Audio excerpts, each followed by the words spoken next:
What's happening, world? I know. It's a beautiful day in the great state of Texas. For some, not all. To just add another bitter chapter to a week of very sad times. The state today is still in a bit of shock after the explosion down in West Texas, and my heart, my thoughts, prayers go out to all of those emergency responders, their families, and all of those affected personally. There's really no explanation. At this point, there's still a lot of investigation, much like what's occurring on the East Coast in Boston. We're still strewing together the answers, trying to make sense of it all, but at this time right now, united, we're all standing. Be that as it may, there is a bit of news that I want to share with the rest of the folks out there.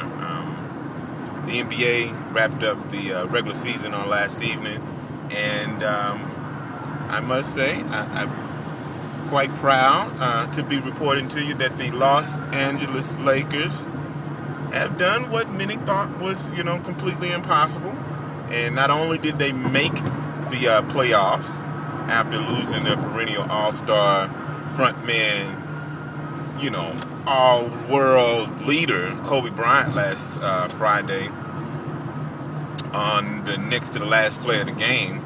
The Lakers without Kobe, the a.k.a. Steve Nash, Steve Blake, and D. Howard and Paul Gasol and even MWP have all band together. And these band of brothers have pulled off some pretty amazing wins down the stretch. And last night they put the icing on the cake, and the Lakers walked out of the Staples Center not only playoff bound, but now they're going to have the 7th seed and have an opportunity to put my last prediction to test. I predicted that there was a chance that the Lakers could get to the 7th seed, and that came true.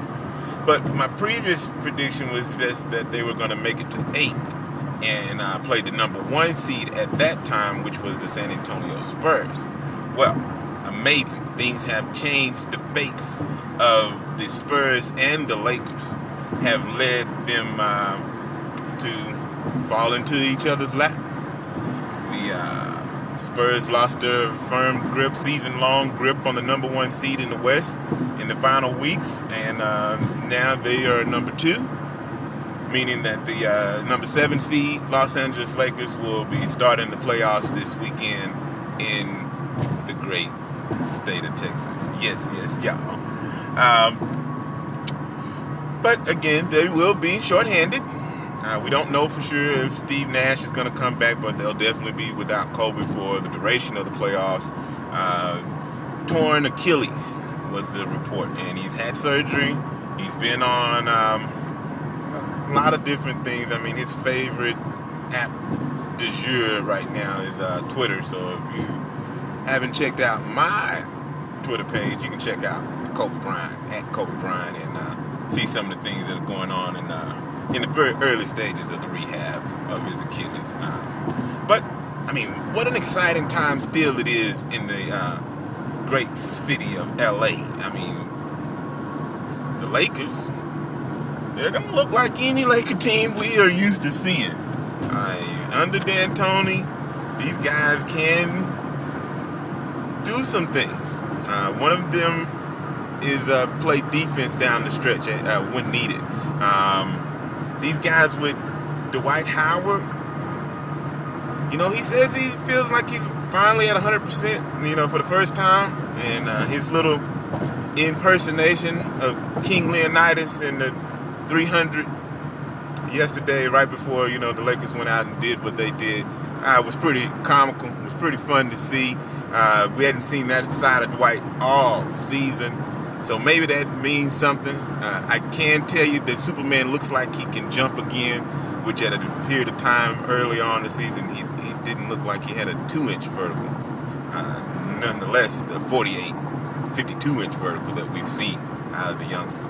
So if we can get really a 75, 80, 95% Dwight back, get a 65, 80% Steve Nash, have Pau Gasol do what he's been doing of late, you know, dusting off those hands, becoming the passer and the mid-range shooter that we gotta have, desperately gotta have.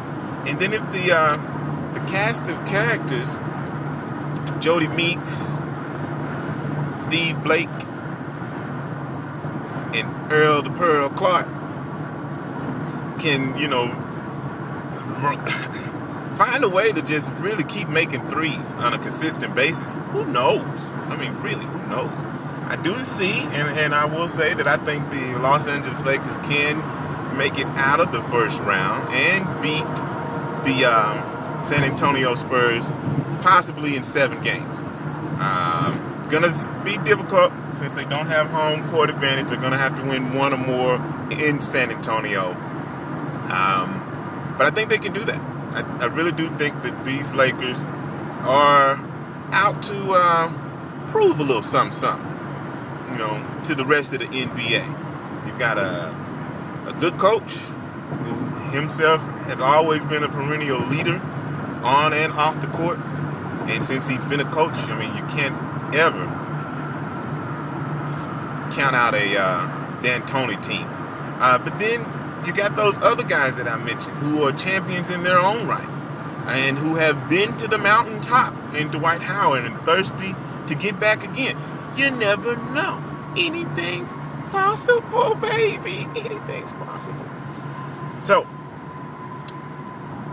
that's really all I got to say about the playoffs right now, is that my boys have done it. They're in. They're the number 7. And they've got the opponent that I thought that they could beat in the first round on the plate. And we're just going to have to sit around and see what happens. All right? I know there's quite a bit more basketball yet to be played before we get to the next level or crowning the next champion in the league. So buckle up, y'all. Saddle in and strap it on tight. Here we go. Here we go. That's it. That's all. That's all I got for y'all. Take care of yourself. Don't hurt nobody else. It's been your man, RD.